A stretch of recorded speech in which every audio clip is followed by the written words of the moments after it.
NTPC की series में आज हम हाजिर हैं 9 फरवरी 2021 शिफ्ट 1 से प्रश्नों को लेकर। इसमें हम लोग जानेंगे 76 से लेकर के 100 तक के प्रश्नों का हल। तो पहला सवाल है, भारतीय राष्ट्रीय कांग्रेस के पहले महासचिव कौन थे? तो वो थे एओ ह्यू। ठीक है, जैसा कि आप जानते हो इनका ये पूरा नाम भारतीय राष्ट्रीय कांग्रेस के संस्थापक भी थे। ठीक, अगला है, त्रिभुज एबीसी में कोण ए का मान कोण सी के मान से 12 अधिक है। कोण ए का मान कोण सी के मान से 12 अधिक है और कोण बी का मान सी से 4 गुना है। सी से 4 गुना है। ठीक है, तो जैसा कि आप जानते हो कोण ए प्लस कोण बी प्लस कोण सी बराबर 180 डिग्री हो जाएगा, क्योंकि त्रिभुज के तीनों कोणों का योग कितना होता है? 180। अब ए का मान आप देख रहे हो, कोण सी प्लस कितना है? 12 डिग्री। बी का मान कोण 4 सी हो जाएगा और ये कोण सी बराबर 180। ठीक है, अब देखिए सी और सी और ये सी, तो 1 सी 4 सी और ये तो कितना हो जाएगा? 100 कोण सी और ये हो जाएगा 180 डिग्री माइनस 12। अब घटा लीजिए, 10 में 2 घटेगा 8 और ये आपका 7 में घटेगा 6 और 1। या कोण सी बराबर कितना हो जाएगा? तो 168 और बटा 100, ये आपका हो जाएगा 6 दूना का 12। ठीक है, और 6 48। तो कोण सी का मान आपका 28 हो गया। अब कोण बी अगर लीजिएगा तो 4 गुना है ना? 4 गुणे 28, तो 28 चौको 112 और ए जो है सी से यानी 28 से 12 अधिक है, तो ये आपका हो गया 40। यानी कि 28, 112 और 40 किस में है? तो ये है दूसरा। ठीक है, यही आपका आंसर हो जाएगा। ठीक ना? दिए गए आंकड़ों के समूह के लिए इनमें से कौन सा विकल्प गलत है? तो देखिए, सबसे पहले इसको आरोही क्रम में हम लोग रख लेते हैं। आरोही क्रम में, ठीक है, तो आरोही क्रम में रखोगे तो देखिए पहले जो है सबसे छोटा आपका 1 है, जो कि 1 बार है। फिर आपका 2 है, तो देखिए कितनी बार है? ये आपका इधर 1 बार और है ना, यानी 2 जो है 2 बार है। 3 देखिए कितनी बार है? 1, ये 2 और ये 3। ठीक, ये आपका 3 बार। फिर इसके बाद जो है आपका है 4 है और 4 है। ठीक है, फिर इसके बाद आपका क्या है? 5 है और 5, ये भी आपका 2 बार है। फिर जो है आपका क्या है? 6 6, ये भी आपका 2 बार है। फिर है 8। ठीक, अब यहाँ से अगर आप माध्यिका निकालते हो तो सबसे पहले आप देखिए कितने पद हैं इसमें? 1 2 3 4 5 6 7 8 9 10 11 12 13। तो 13 है, तो इधर से आप कर लीजिए ये आपका 6 और इधर से कर लीजिए ये 3 2 5 3 6। ये वाला बीच वाला क्या हो जाएगा? माध्यिका। ठीक ना? तो माध्यिका 4 हो गया। ठीक, माध्य निकालिए। माध्य निकालेंगे तो सबको जोड़ करके, और ये 13 12, तो 13 से क्या कर लेंगे? भाग। जोड़ लीजिए, 1 2 3 3 2 5 5 3 8 8 3 11 3 14 4 18 4 22 और 22 10 32 और 32 और ये 10 42, 42 और 10 कितना हो जाएगा? तो 42 10 हो जाएगा 52। ठीक है, ये आपका हो जाएगा 13 चौका 52। और रही बात बहुलक की, तो बहुलक जो सबसे अधिक बार कौन आया है? 3 आया है ना? तो यहाँ पर देखिए माध्यिका क्या बहुलक से बड़ा है? तो हाँ बड़ा है ना? माध्यिका 4 है और बहुलक आपका 3 है, तो ये भी बड़ा है, यानी आपका सही है। फिर देखिए माध्य बराबर माध्यिका, माध्य और माध्यिका बराबर है, यानी ये भी सही है। यहाँ पर दिया गया है कि बहुलक जो है छोटा है माध्य से, तो बहुलक जो है यानी 3 जो है 4 से छोटा है, तो ये भी सही है। और यहाँ पर दिया गया है कि माध्य और बहुलक बराबर है। यहाँ पर देखिए माध्य और बहुलक ये दोनों बराबर है, नहीं है, यानी यही आपका गलत है। ठीक है, तो जैसे विकल्प गलत पूछा है तो यही आपका आंसर हो जाएगा। ठीक, अगला है, विश्व का सबसे लंबा लिखित संविधान किस देश का है? तो वो है भारत का। ठीक है, इस समय जो है अगर मूल रूप से देखें तो इनमें जो है अनुच्छेद जो है 395। ठीक है, और भाग जो है वो 22 है और अनुसूची जो है अनुसूची ये आपकी 8। लेकिन अगर वर्तमान की बात करें तो ये आपका हो गया है 448। ठीक है, अनुच्छेद 448, भाग जो है 25 हो गए हैं और ये आपकी 12 अनुसूचियाँ हो गई है। ठीक है, चलिए आगे है, दिया गया है कि अक्टूबर 2020 तक प्राप्त जानकारी के अनुसार मंगल ग्रह में कितने चंद्रमा है? तो 2। ठीक है, एक फोबोस है एक फोबोस है और दूसरा जो है डीमोस है। ये दो उपग्रह है मंगल के, ठीक ना।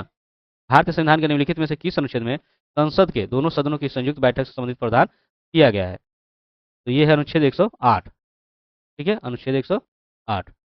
भारतीय संविधान को कब अंगीकृत किया गया था? तो 26 नवंबर 1950 को। ठीक है, और ये लागू कब हुआ था? तो 26 जनवरी 1950 को। ठीक ना।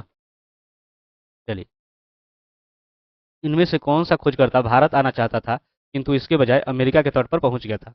वो था क्रिस्टोफर कोलंबस। ठीक है, क्रिस्टोफर कोलंबस। और ये पहुंचा था 1492 में, है ना, अमेरिका। चलिए, इस सुपरसोनिक क्रूज मिसाइल का नाम भारतीय नदी ब्रह्मपुत्र और रूसी नदी मास्कोवा के नाम पर रखा गया है। तो है ब्रह्मोस, है ना। यहाँ से ब्रह्मपुत्र, ये मास्कोवा। ठीक। जीवों के वर्गीकरण का कौन सा स्तर कुल और जाति के बीच आता है? तो है वंश। ठीक ना। चलिए, यहाँ से आपका ग्राफ शुरू होता है और सवाल पहले देख लेते हैं। दिया गया है कंपनी ए के लिए वर्ष 2015 से 2016 तक उत्पादन में कितने प्रतिशत की कमी हुई थी? तो 15 से 16 में देखना है कंपनी ए में। देखिए, कंपनी ए ये आपका ऊपर वाला है ना। और ये 15 से 16, जैसे आप देख रहे हो 5 है फिर 4 हो गया, यानी कमी हुआ है। कितने प्रतिशत की कमी है ये आपको ज्ञात करना है। तो प्रतिशत कमी, क्या आप करोगे? 5 में से 4 घटा दीजिए। और देखिए, शुरुआती आपका 5 है तो 5 नीचे और गुणे 100। 5 में 4 घटेगा 1 और बटा 5 गुणे 100। 5 से आपका 20 बार में, यानी कि 30%। ठीक है, यहाँ पर आपका आंसर हो जाना है 30%। चलिए आगे देखते हैं। देखिए, ये पाई चार्ट है। तो सबसे पहले सवाल देख लेते हैं क्या पूछा है। किसान को निरूपित करने वाले वृत्तखंड के लिए केंद्र कोण का मान लगभग कितना होगा? ठीक है, यहाँ पर आप किसान के लिए देख रहे हो 11% दिया गया है। ठीक है, तो ये आपका 11/100 हो जाएगा। और जानते हो कि त्रिभुज के ये जो इस पर जो कोण बनता है वो कितने डिग्री का बनेगा? 360 डिग्री पे। देखिए, जीरो जीरो। ठीक है, कटेगा नहीं। तब देखिए, ये 11 छक्का 66, 11 तिया 33, और 33 और 6 कितना हो जाएगा? 40/10, यानी 39.100। ठीक है, यानी लगभग आपका हो जाएगा 40 डिग्री के बराबर। यानी यहाँ पर आंसर कितना हो जाएगा? चौथा। ठीक है, चलिए आगे देखते हैं। यहाँ पर दिया गया है कि बार ग्राफ किसी कंपनी के 5 अलग अलग शाखाओं को वर्ष 2015 और 2016 में उत्पादित हैंड बैगों की कुल संख्या को दर्शा रही है। ठीक है, ये आपका ग्राफ हो गया और इसमें आपको दिया गया है कि कौन सी शाखा और शाखाओं में वर्ष 2016 के दौरान हुआ हैंड बैगों का उत्पादन उस वर्ष के दौरान हुए सभी शाखाओं में हुए कुल उत्पादन के औसत के निकटतम था। ठीक है, तो यहाँ पर आ जाते हैं, इसमें देख लेते हैं। सबसे पहले 2016 में 2016 में जो हैंड बैग है उनका औसत उत्पादन ज्ञात कीजिए। तो देखिए, ये वाला है ना, इनको अगर जोड़िए, जैसे कि आप इनका औसत निकालना है ना, और लिख लेते हैं हम औसत उत्पादन। ठीक है, सबको देखिए, यहाँ पर ये 30 है, फिर ये आपका 40, ये आपका 30, ये आपका 37.5, और ये आपका 25। और टोटल कितना है? 1 2 3 4 5।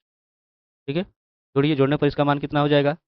ये आपका मान हो जाएगा 162.5 डिग्री बटा 5। ठीक है, इस तरह से इसका मान आपको प्राप्त हो जाएगा 15। ठीक है, 5 दूनी 10 और 5 बचे 25। ठीक है, इस तरह से इसमें आपका जो है 32.5 के नज़दीक कौन कौन से हो जाएंगे? ठीक है,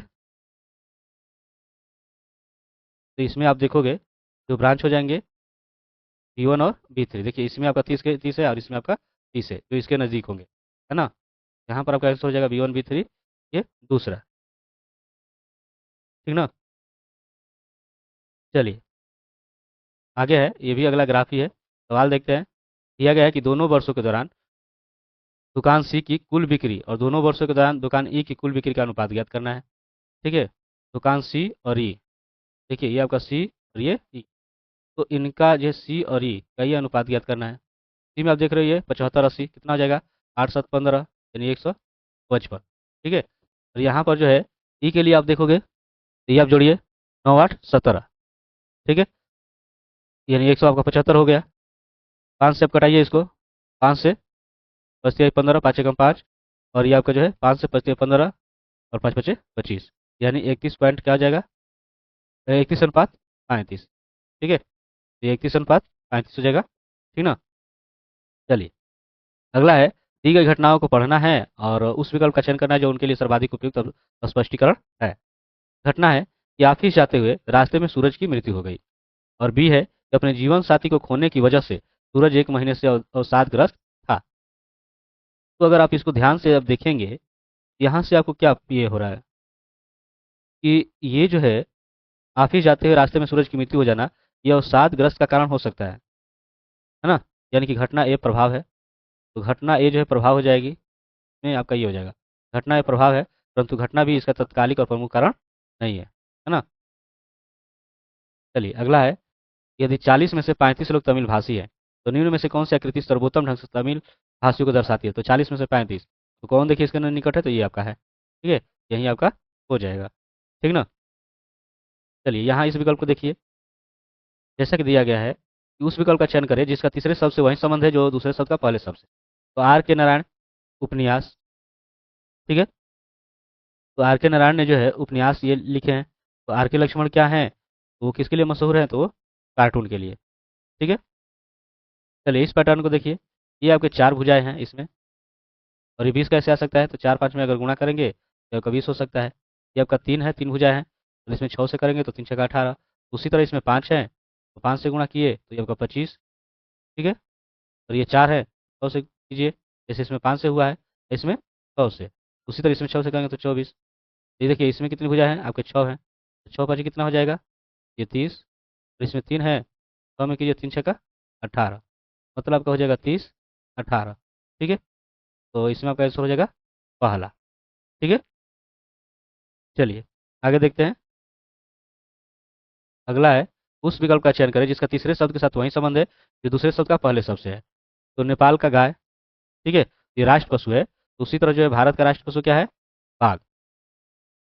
4 शब्द दिए गए हैं, जिनमें से 3 किसी तरह संगत है और एक असंगत है, तो असंगत का चयन करना है। ठीक है, माउथ ऑर्गन है, बांसुरी है, सेक्सोफोन है, तो ये जो है मुंह से बजाए जाते हैं। ठीक है, लेकिन वायलन नहीं, यही आपका असंगत हो जाएगा। चलिए, यहाँ पर जो है ना, इस जैसा कि देख रहे हो, इसमें ये मान ज्ञात करना है। तो देखिए, हमने ये ले लिया, ये 15 गुण है, गुणा के लिए क्या दिया है, घटाना। घटाना हो गया 10। और देखिए ये घटाव है, घटाव के लिए क्या दिया है, जोड़ दिया है, जोड़ कर दे रहे हैं। फिर आपका हो गया 3, और ये बटा, यानी भाग, भाग का अर्थ क्या है, गुणा, गुणा कर दे रहे हैं। ठीक है, ये बंद। और देखिए जोड़ के लिए क्या दिया है, भाग दिया है, तो यहाँ पर कर लेते हैं भाग।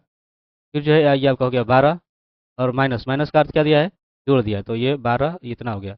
और भाग के लिए क्या दिया है, गुणा, यहाँ पर कर लेते हैं गुणा 1। ठीक है, ये इसमें से घटाइएगा तो आपका हो जाएगा 5, और प्लस बचती है 15। ठीक है, भाग, 12 8 20 हो जाएगा, और 20 में देखिए 20 और गुणा क्या हो जाएगा, 1। ठीक है, अब यहाँ से देखिए ये 15, और ये आपका 20 हो जाएगा, और भाग 20 गुणे 1। ठीक ना, तो इसमें भाग करोगे तो आपका 1 आएगा, 1 गुणे 1, तो कितना हो जाएगा, 1। आपका आंसर हो जाएगा पहला। ठीक है, 4 अक्षर युग्म दिए गए हैं, जिनमें से 3 किसी तरह संगत है और एक असंगत है, तो असंगत का चयन करना है। देखिए, यू से जेड। ठीक है, तो यू से जेड कितनी की बढ़ोतरी हो रही है, 5 की। टी से एक्स, ये आपकी बढ़ोतरी हो रही है 4 की। ठीक है, एल से पी, 12 से 16, यानी कि इसमें भी बढ़ोतरी हो रही है आपकी 4 की। और ए से ही, ये भी देख रहे हो 1 से 5 है, यानी कि बढ़ोतरी होगी 4 की। यही आपका क्या हो जाएगा, असंगत, यानी कि पहला। ठीक है, अब यहाँ पर ये देखिए पैटर्न दिया गया है, ये समझाया है कि किस तरह से आपको फॉलो करना है, और एक ये मान रखकर उसका हल किया गया, तो आप उसी को फॉलो करते हुए इनका हल कर देना है। ठीक है, तो देखिए यहाँ पर पहले ये बड़ा वाला 4 है ना, 4 भुजाएं हैं, 4 रखोगे। ठीक है, फिर अब देखिए इसमें आपको क्या करना है, इसमें आप देख रहे हो 2 2 4 2 6 है ना, 6 प्लस क्या हो जाएगा, 4। फिर प्लस, ये देखिए ये आपका 5 है, 5 प्लस आपका 3। फिर इसमें ये 4 है, और 4 2, 4 प्लस क्या हो जाना है, 2। ठीक है, तो ये आपका हो जाएगा 6 4 10, 5 3 8, 4 2 6। अब ये आपका हो जाएगा 8 से 14 10 24 है ना, तो 24 चौका क्या हो जाता है, 96। ठीक, इस तरह से आपका आंसर हो गया तीसरा। ठीक है, चलिए आगे देखते हैं। यहाँ पर देखिए, यहाँ से आप देख रहे हो 3 4 7, 7 4 11, 11 4 15, 15 4 19। तो ये श्रृंखला तो सही है। अब यहाँ से एक जो है, ये आपका जो अभाज्य संख्या नहीं है, बाकी सब अभाज्य है। लेकिन यहाँ पर पहले इसमें देख लीजिए, ठीक है। डी से जी, डी जी पी एम, और फिर क्या है, पी है, ठीक है। कितनी की बढ़ोतरी हो रही है? तो डी से जी जाइएगा, है ना, 4 3 7, ठीक। 30 से 3 यानी 7 3 आपका क्या हो जाना है, 10 हो जाएगा। क्या हो जाएगा, 10। 10 पर क्या आता है, तो जे आता है। क्या आता है, जे आता है। और ये आपका 10 पर आता है, और 10 3 कीजिएगा, ये 13। 13 पर आपका एम आता है, क्योंकि आपका, ठीक है। और इसमें 3 की बढ़ोतरी कीजिएगा तो ये 16वें नंबर पर, 13वें नंबर पर। मतलब कि यहाँ पी नहीं, क्या होना चाहिए, जे होना चाहिए, ठीक है। यानी यही आपका आंसर, ये आपका हो जाएगा, ठीक। लेकिन अगला ये देखना चाहते हो तो इसको भी देख सकते हो। आपका टी है, एस है, फिर आपका एस है, फिर आपका क्यू है, और पी है। तो इसमें आप देखोगे तो टी से एस आप जाओगे तो कितने की कमी हो रही है, एक की। एस से एक कम करोगे, उस तरह यहाँ पर एस की जगह पर क्या आना चाहिए, आर। इससे एक कम करोगे तब आपका क्यू आएगा, इससे एक कम करोगे तो पी आएगा। यानी कि यहाँ पर आपका जे और यहाँ पर आपको आर आना चाहिए, लेकिन पी एस दिया है, यानी यही आपका जो है इससे संबंधित नहीं है। यही आपका आंसर हो जाएगा, यानी कि तीसरा, ठीक है। चलिए आगे देखते हैं। अब उस संख्या का चयन करना है जो निम्नलिखित श्रेणी से संबंधित नहीं है। देखिए कैसे आया होगा ये, 5 दूनी 10 और 10 एक 11, ठीक है। उसी तरह 11 दूनी 22, है ना, और 22 दो 24 आएगा। उसी तरह 24 में कीजिएगा, 24 दूनी 48, और 48 3 51। लेकिन ये तो आया हुआ है 53, है ना, जो कि बराबर नहीं है। यहाँ से पहले आगे देख लीजिए, तो 51 आना चाहिए, तो 51 दूनी 100, आपका 2 हो जाएगा। 102 में आपका 4 जोड़ दीजिए तो 106 आ जाएगा, ठीक है। उसी तरह 106 में 2 जैसे कीजिए तो 212 हो जाएगा, और 5 जोड़िए 217। मतलब कि यही वाला जो है आपका संबंधित नहीं है इससे, है ना, 53। आपका आंसर हो जाएगा 53। देखिए आगे जो है अन्य प्रश्नों के साथ हाजिर होंगे अगले वीडियो में। तब तक के लिए धन्यवाद।